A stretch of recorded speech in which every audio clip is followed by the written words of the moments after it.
One of the biggest strengths of Disney's new DuckTales series is its characters. An iconic cast of Disney ducks that go back for generations, each one with its own deep, unique, and rich history. But DuckTales isn't just great for the sake of these classic characters that have been established and built and developed over decades, but also some of its newer characters. And there are a lot of new characters, from completely bizarre, hilarious joke characters like Manny the Headless Man-Horse, to new villains that are commentary on some of the pitfalls of our own society and hubris and self-interest, like Mark Beeks. But for all of the new characters there are, not a single one is necessarily shallow or boring. They're all interesting. And by far, one of the most interesting of those new characters is someone who's adjacent to a long-established character. Webby's best friend and all-around angsty teen, Lena. Ever since Lena was first revealed, she was sort of an interesting, weird character. An older, sassy kid for the younger ducks to look up to or be interested in and see as cool, but also a sort of strange villainous influence, who, as the first season went on, we found had a very direct connection to one of Scrooge's oldest and greatest enemies, Magica De Spell. Since then, she's been in a ton of episodes, but there's been a bunch of lingering questions as to her true nature and what she is. This episode finally gives us an insight onto not just who Lena is, but kind of what she is and what that means to the rest of the world of DuckTales. And it does that through a medium that we often use to dig deep into people's psyche. The medium of dreams. This is A Nightmare on Killmoter Hill. As dramatic as the name for this episode sounds, rest assured there's no motors here, there's no killing here. Killmoter Hill is actually just the historic name for the location of Scrooge's money bin in the comics and the old DuckTales series, and just basically in Disney Duck history. So basically, the title of this episode is just telling you one simple thing. This adventure happens in, well, not the money bin, because in the new DuckTales series, Killmoter Hill isn't where the money bin is. It's out on the bay. Killmoter Hill is where Scrooge's mansion is. Come to think of it, that's a bit of a change that I hadn't actually considered before this episode. We knew that the money bin was out in the bay, perhaps to give it greater access to shipping lines, or to make it easier to protect against dark forces, or maybe just to give Gyro a cool underwater lab. But that left the hill in the middle of Duckburg conspicuously empty. Disney's new DuckTales apparently addressed that by merging the traditional location of the money bin with Scrooge's mansion, which, to my knowledge, never really had a set traditional location in other Disney Duck mediums. In the original DuckTales series, it's out there, and we know about his mansion, but it looks like it's in a normal residential neighborhood sometimes. You don't really get a good look at it. And in the old traditional Barks comics, we hardly see the mansion at all. We mostly see Scrooge's adventures in the money bin itself. As fun as that history is, it's not actually important. It's just a really cool throwback name for the episode. It matters because of where we are. We're at the mansion, and we're having a nightmare at the mansion. And the only reason anyone would have a nightmare anywhere is because they're sleeping. And that means just one thing: Lena, Webby, and sleepovers. Oh no, a sleepover. Oh boy, a sleepover! Webbigail's been obsessed with the idea of sleepovers ever since she started actually making friends. And for the most part, Lena's been going along with these either as a way to get into the mansion or just out of reluctance for the adorableness of her weird younger best friend. But Lena is weirdly enthusiastic for this particular sleepover.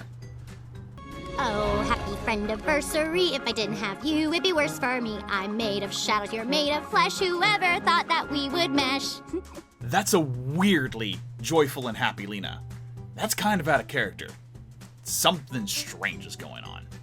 And sure enough it is. Lena called this sleepover together in this friend-iversary party not to get a good night's rest, but to avoid sleeping entirely. Lena has been getting a much cooler punk rock look. Or actually, she's been having nightmares about turning evil. Listen, I'm new to this whole good guy thing, and I just want to get it right. As the episode goes on, we see Lena trying to hide this from her friends, really pouring in hard into this idea that she just wants to celebrate and have fun as a guise for her trying to stay awake because she's terrified of sleeping. Because every time she does, something bad happens. But they do eventually convince her to go to sleep. And when she does, something happens. Magical, though not necessarily bad. Lena's latent magic powers draw not only her into a dream world, but a shared lucid dreaming state involving all 6 of the kids.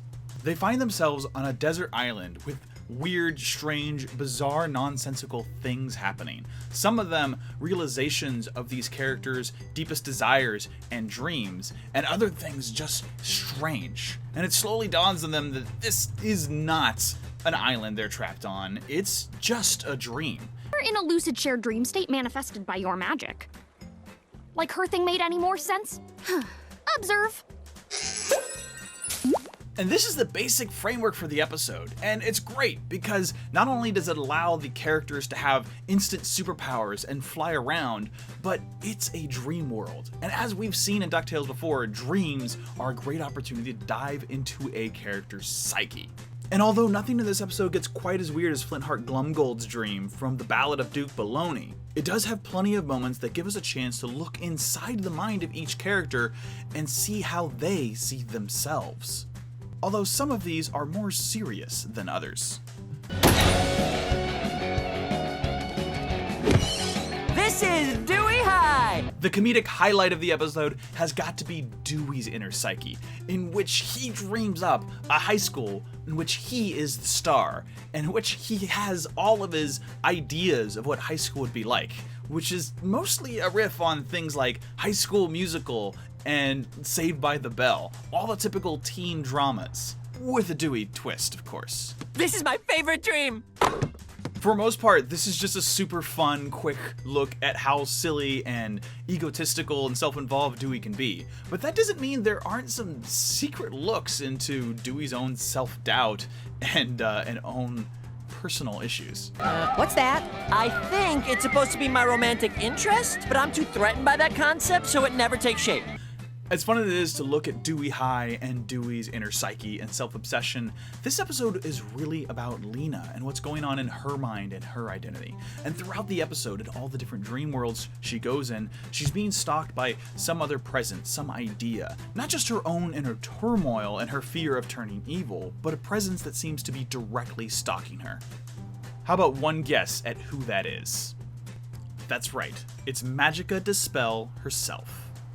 As the episode goes on and Lena keeps running from these visions of her Aunt Magica, stalking her and beckoning her to return to some sort of evil, giving her this fear that she's not actually one of the good guys now, we get to this implication, this idea planted in our minds and in the narrative that this isn't just a manifestation of Lena's fear, it's actually Magica, psychically linked with her and talking directly to her through the magic of dreams. And that's really interesting, and I'm gonna get into that. But before, can we just talk about how great the inner secrets and dreams of all these characters are?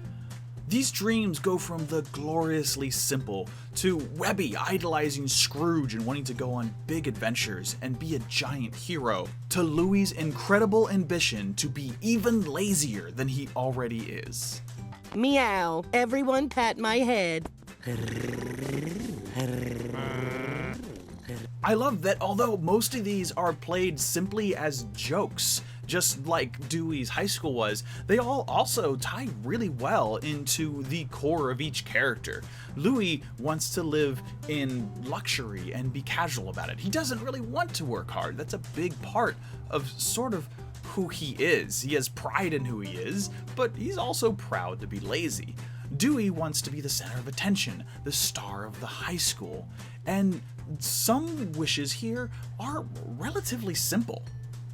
Oh, we're in a library? My dream is just to read more. Awesome! Shh! But what I think is most interesting is the one that's played off as almost the biggest, silliest joke might be the one with the most character development. I'm talking about Tall Huey. Just a tall, distinguished, mature oldest sibling. I'm not good at imagination stuff, okay? I can barely think of anything more directly absurd than Huey with ridiculously long legs. It seems like it's just a joke, an excuse to have weird noodly arms and long legs, and just a complete wonderful visual pun. But what I like about it is it actually is a very psychological wish of Huey's. This isn't Huey just wishing he was taller because he thinks it's funny, or it would be nice to get pickles off a shelf. He wants to be taller because he sees being the literal biggest brother, the oldest sibling of the three triplets, something about responsibility. He wants to be able to be taller and bigger. He wants to be the big brother that takes care of his family. And that's just so ridiculously, wonderfully earnest and innocent that I can't help but just love it. And there's little hints like that in a couple of these dream flashbacks, like Dewey's weird crying moon made out of his own tears. And I think it's just a nice touch that these dreams aren't just what would be a funny situation to put these characters in, but what's something that might actually be going on in their head. Who knows what that's about?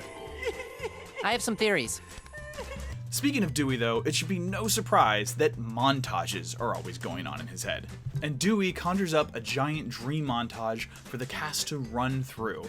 And this is one of the other delights of the episode. Not only is it a good sort of Scooby-Doo-ish, quick cut, exciting bit for us to see Lena on the run from Magica and her own fears, but there's also a lot of cool little references in here to other bits of animation or pieces of Disney history in here, including Phooey, which I just talked about an episode or two ago, the magical fourth triplet that would appear as an art mistake. And having them dream up Phooey here, that's just a great gag. I just couldn't believe they put that in.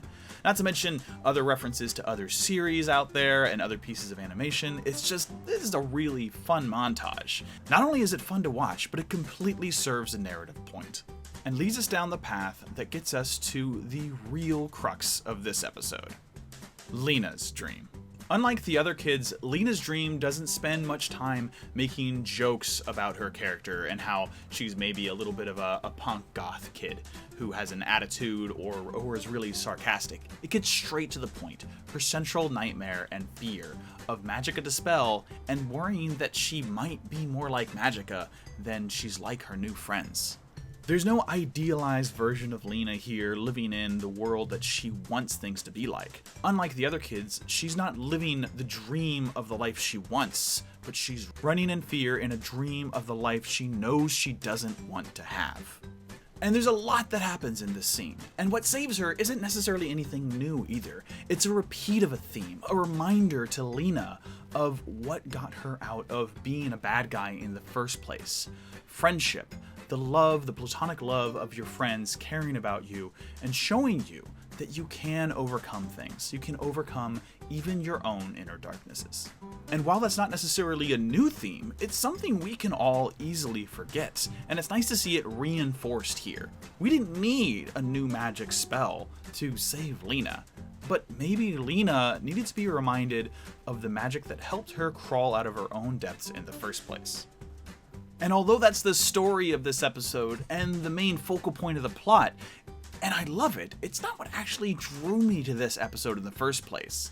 Yes, of course, there's the extremely fun dreams that everyone goes through. Incredible gags with Dewey High and Tall Huey, which I will never get over. But what really got my attention this episode is how blatant and clear it's being about Lena. Ever since Lena first appeared, I've wondered, what is Lena? She calls Magica her aunt, but she comes directly from Magica, almost as if she's some sort of daughter. But they don't have that relationship. They don't see each other that way. And you have to wonder, after she was temporarily absorbed back into Magica Dispel in the finale of Season 1, and how she came back out through some sort of magical shadow realm, you've got to wonder, what is Lena? Is she a human or a duck in the human analog that DuckTales is? Or is she a demon or something else? Is she just a spell come to life? This episode sort of answers that, directly calling her out as a living shadow. And although the shadows in the season 1 finale, the Shadow War, definitely had some personality, it's interesting to see that these shadows are more than just reflections of people. They're creatures of their own that can become people in their own rights.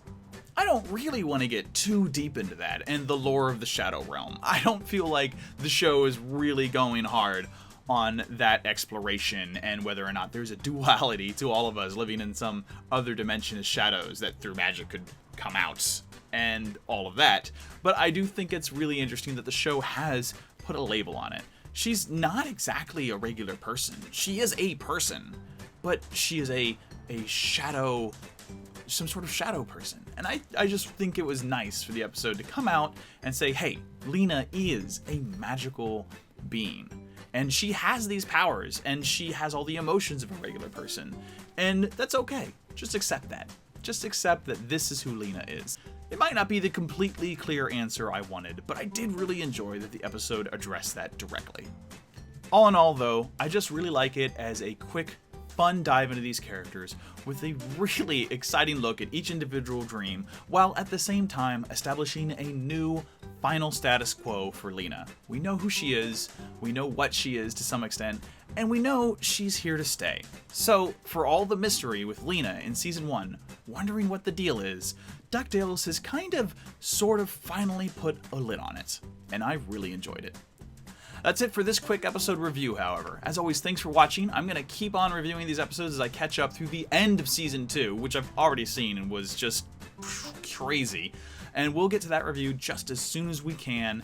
And after I wrap all the DuckTales content, we'll start talking about some other series as we keep going and wait for the beginning of Season 3. Either way, thanks as always for watching, and like I say every time, take it easy, Internet.